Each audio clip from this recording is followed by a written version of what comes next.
Halo, assalamualaikum warahmatullahi wabarakatuh. Selamat pagi, selamat sejahtera bagi kita semua. Semoga kita semua diberikan kesehatan oleh Allah Subhanahu wa Ta'ala. Walaupun masih dalam keadaan pandemi, maka kita harus tetap semangat mengikuti pelajaran. Dan tidak lupa, Pak Edi selalu mengingatkan untuk selalu menerapkan protokol kesehatan yang dulu 3M sekarang 3W, yaitu pakai masker ya, wajib. Kemudian cuci tangan wajib juga. Kemudian jaga jarak wajib kita lakukan. Nah, untuk itu kita langsung saja kita ikuti pembelajaran video dari Pak Edi di bawah ini. Sebelumnya, kamu sudah banyak belajar tentang indahnya keberagaman budaya Indonesia. Sekarang, kamu akan belajar tentang menjalin kebersamaan dalam keberagaman agama. Ayo membaca teks di halaman 75. Dari teks tersebut, tentukanlah gagasan pokok dan gagasan pendukung dari setiap paragraf yang ada. Bekerja sama dalam keberagaman. Edo dan kelima temannya mendapat tugas untuk melakukan percobaan tentang bunyi. Sepulang sekolah, mereka berkumpul di rumahnya. Setiap orang sudah menyiapkan peralatan yang dibutuhkan. Ladi dan Siti membawa beberapa kaleng yang sudah dilubangi. Udin dan Beni membawa benang kasur. Mereka berkumpul di halaman depan rumah. Keenam sekawan siap bekerja sama melakukan percobaan. Pada paragraf pertama ini, gagasan pokoknya ada di dalam kalimat utama. Kalimat utama ada di bagian awal paragraf, sehingga gagasan pokoknya adalah tugas percobaan tentang bunyi, sedangkan gagasan pendukungnya adalah berkumpul di rumah, menyiapkan peralatan, dan bekerja sama melakukan percobaan. Kita lanjutkan paragraf kedua. Saat percobaan akan dimulai, tiba-tiba terdengar azan. Siti dan Udin meminta izin teman-temannya untuk sholat. Teman-temannya mengizinkan mereka untuk melakukan ibadah. Edo meminjamkan ruang makannya untuk digunakan Siti dan Udin salat. Meskipun Edo beragama Katolik, ia tidak keberatan rumahnya dipakai untuk sholat. Beni yang beragama Kristen, Dayu yang beragama Hindu, dan Ladi yang beragama Buddha menunggu dengan sabar temannya beribadah. Keenam sahabat selalu menghargai satu dengan yang lain. Pada paragraf kedua ini, gagasan pokoknya ada di dalam kalimat utama yang ada di akhir paragraf, sehingga gagasan pokoknya adalah saling menghargai antar sahabat. Dan gagasan pendukungnya, Siti dan Udin meminta izin salat. Kemudian Edo, Lani, dan Beni menunggu mereka salat. Paragraf yang terakhir, paragraf ketiga, tiba saatnya keenam sekawan melakukan percobaan. Setiap orang menunjukkan tanggung jawabnya dengan bekerja. Tidak ada satupun di antara mereka yang duduk diam atau memberi perintah saja. Semuanya ikut bagian dalam percobaan. Saat Dayu membutuhkan pertolongan memotong benang, Udin datang membawakan gunting. Saat Edo kesulitan menalikan benang di kaleng, Siti ikut membantu. Keenam sahabat bekerja sama dengan semangat. Mereka hidup rukun, saling membantu meskipun berbeda agama.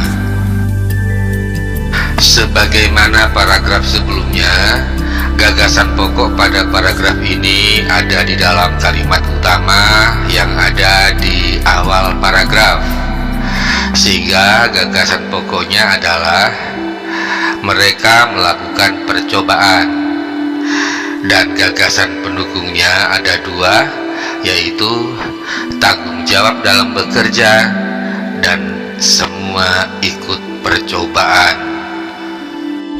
Setelah melakukan percobaan tentang perambatan bunyi di pembelajaran sebelumnya, sekarang kalian bisa melakukan percobaan seperti di halaman 80. Di manakah bunyi?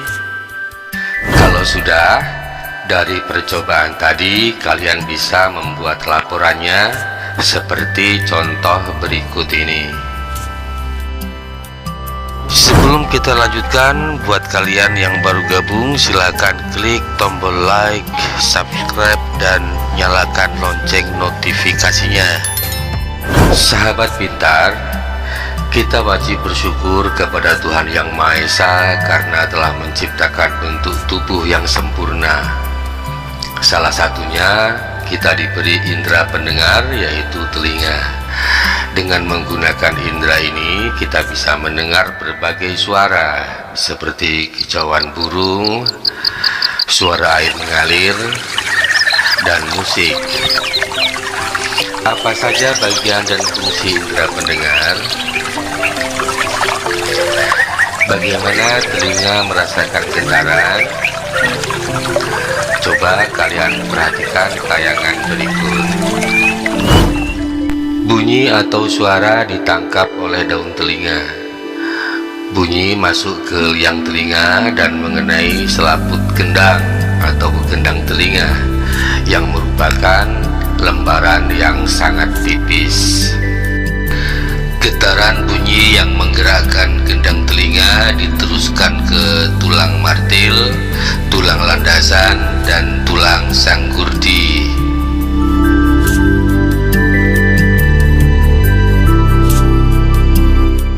Getaran bunyi bergerak melalui osikula ke rumah siput. Getaran bunyi menyebabkan cairan di dalam rumah siput bergetar.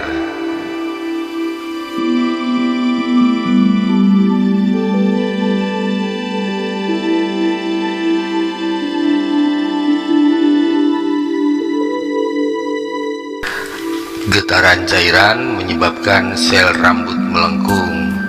Sel rambut adalah sinyal saraf yang akan ditangkap oleh sinyal saraf auditori atau saraf pendengar. Saraf auditori mengirim sinyal ke otak. Nah, di otak inilah sinyal diterjemahkan menjadi bunyi. Coba kalian perhatikan sekali lagi bagian-bagian telinga berikut ini.